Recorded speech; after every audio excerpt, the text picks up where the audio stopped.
Alright, so in this video, I'm gonna be explaining this important article with the title on the bottleneck of graph neural networks and its practical implications. This paper in ICLR 2021. Since the proposal of graph neural network by Gori in 2005 and Scarcelli in 2008, one of the major problems in training GNNs was their struggle to propagate information between distant nodes in the graph. We propose a new explanation for this problem.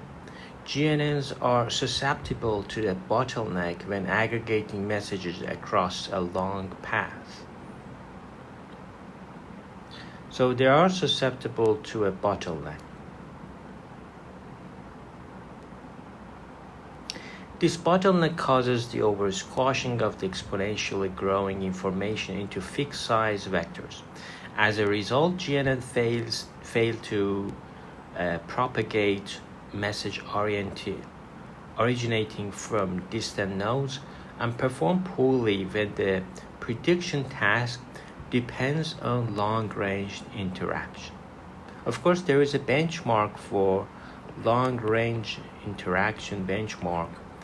The paper in 2024 that we can use to see if our approach to tackle oversquashing is good enough or not. So we highlight the inherent problems of oversquashing. We demonstrate that the bottleneck hinders popular GNNs from fitting long-range signals in the training data. We further show that GNNs that absorb incoming edges equally, such as GCN and GIN, are more susceptible to oversquashing than in graph attention and GGGN. Finally, we show that prior work which extensively tuned GNN models for long-range problems suffer from oversquashing, and that breaking the bottleneck improves their state-of-the-art results without any tuning or additional weights.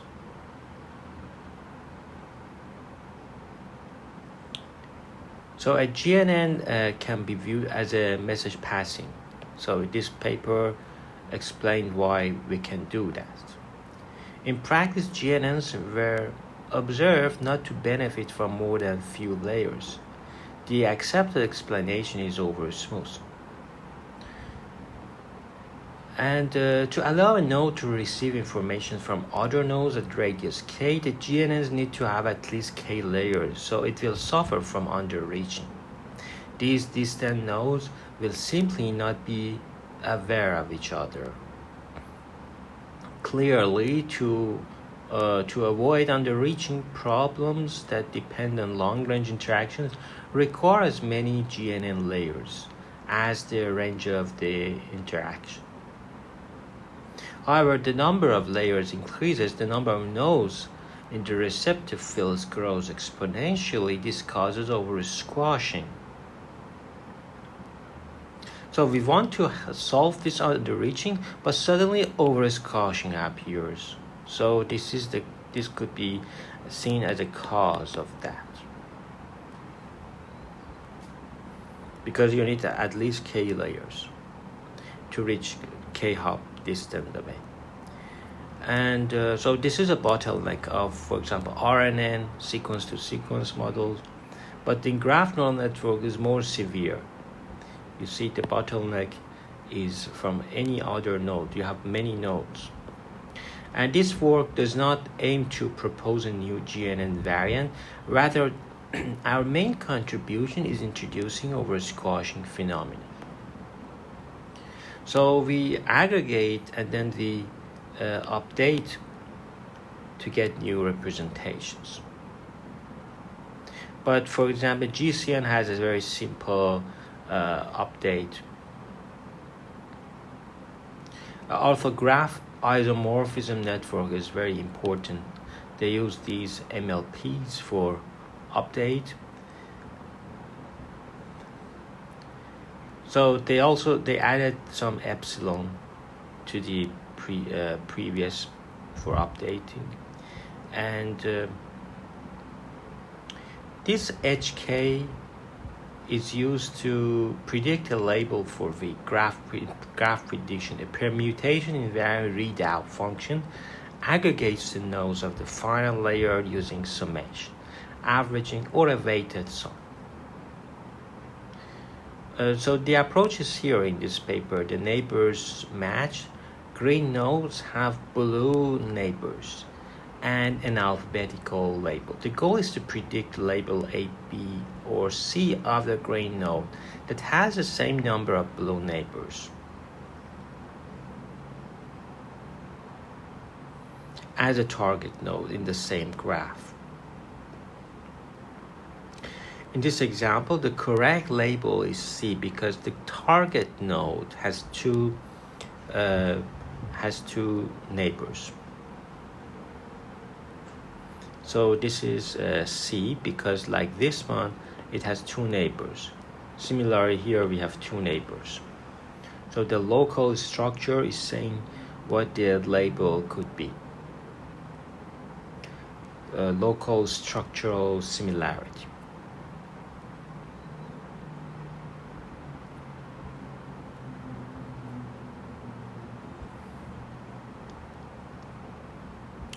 So much of prior GNN work has focused on problems that were local in nature, with a small problem rate, where the underlying inductive bias was that a node's most relevant context is its local neighborhood.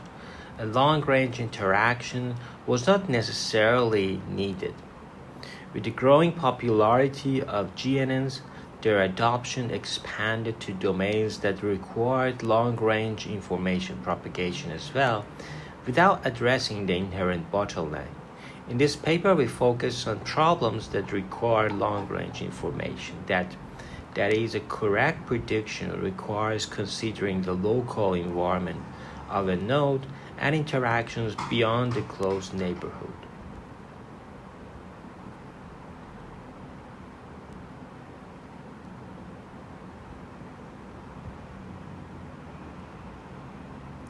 So you see the result of NCI on for graph isomorphic network is 81%.